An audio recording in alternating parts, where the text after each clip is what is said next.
جب وراثت نہیں ہوتی یا پاک سیدہ نہیں ان کو وراثت نہیں مل رہی تو دوسروں کو کیوں؟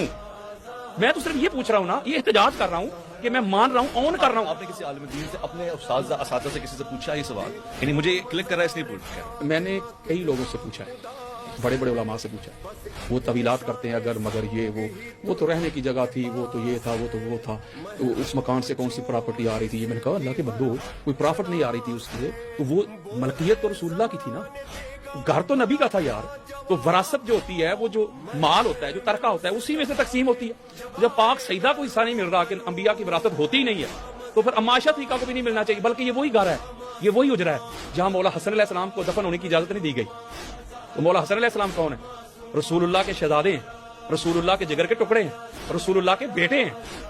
اب ان کو اجازت نہیں مل رہی تو کوئی روک رہا ہے نا۔ چلو عماشہ طریقہ سے روایت، ان کا یہ جگہ میں نے اپنے لیے رکھی ہوئی ہے۔